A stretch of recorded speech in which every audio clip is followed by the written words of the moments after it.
He showed up for one of the proudest days of his life, his son's graduation.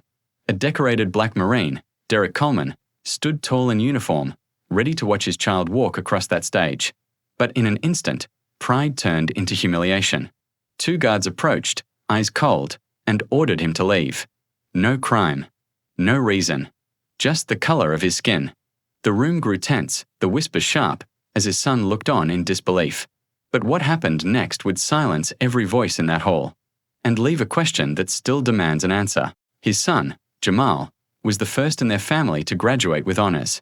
Marcus had pressed his uniform for hours the night before, wanting it to be perfect. He wanted his boy to see him standing tall in the audience, to feel the pride only a father can carry. The gymnasium was alive with laughter and chatter, balloons swaying, cameras flashing. Parents hugged their children, and the air was thick with celebration. But as Derek found his seat, a strange tension prickled the back of his neck. 2 guards stood near the entrance, scanning the crowd. Their eyes lingered longer on him than anyone else. He brushed it off. After all, he'd spent years in places where stares carried far darker meanings. Yet something felt off. What Derek didn't know was that this day of joy was about to twist into something darker, and the entire room would soon be forced to witness it. Derek sat quietly, his chest swelling with pride each time he caught sight of his son among the rows of graduates. He had been in hostile combat zones, yet nothing made his heart pound like watching Jamal prepare to walk across that stage. For a moment, it felt like all his sacrifices, long deployments, missed birthdays, sleepless nights, had led to this single day. Then, out of the corner of his eye, the guards moved. At first, Derek ignored it. But they weren't scanning the crowd anymore. They were walking straight toward him. Their steps were heavy and deliberate, slicing through the hum of celebration. "Sir, you need to come with us," one said, his voice low but firm. Derek blinked, unsure he'd heard correctly. "I'm here for my son's graduation," he replied, his tone calm but confused. Around him, parents turned their heads, whispers spreading like sparks in dry grass. The guard's expression didn't change. "You don't belong here. We'll need you to leave." The words hit harder than any blow Derek had taken in combat.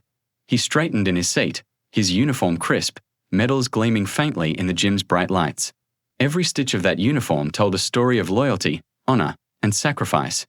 Yet to them, none of it mattered. All they saw was his skin. Jamal caught sight of the commotion from across the room. Their eyes met.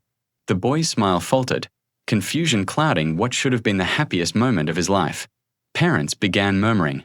Some looked away uncomfortably. Others craned their necks, eager for the spectacle. The celebration slowed, the air thick with tension. Derek could feel every stare pressing down on him, reducing him from a proud father to an unwanted stranger. He stood slowly, not because he agreed, but because years of discipline had taught him composure in the face of hostility. Still, his voice carried when he said, "This is my son's graduation. I have earned the right to sit here." The guards exchanged glances, but their hands twitched toward his arms, ready to escort him out.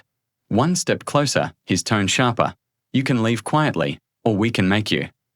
A hush fell over the gymnasium. Jamal's name was seconds from being called. Derek's heart clenched. Would his son walk across that stage with his father missing from the audience? Would the proudest day of his life be scarred by shame? Derek locked eyes with the guard, his jaw set. He wasn't moving. Not this time. And then, it happened. 6 figures rose from the opposite side of the room. Navy SEALs, men Derek had once trained with, men who knew exactly who he was, stepped forward in unison. The crowd shifted, whispers turning into stunned silence. The guards froze, their confidence faltering under the piercing stares of warriors who would not stand for this humiliation. In that moment, the entire room held its breath. What came next would not only define the ceremony, it would define the message sent to everyone watching. The gymnasium was silent, every eye locked on the standoff. Derek stood tall, his uniform a symbol of sacrifice, while the guards closed in, their hands hovering near his arms. He could feel the weight of years of service pressing against the cruel reality of that moment, decorated in battle, yet disrespected at home.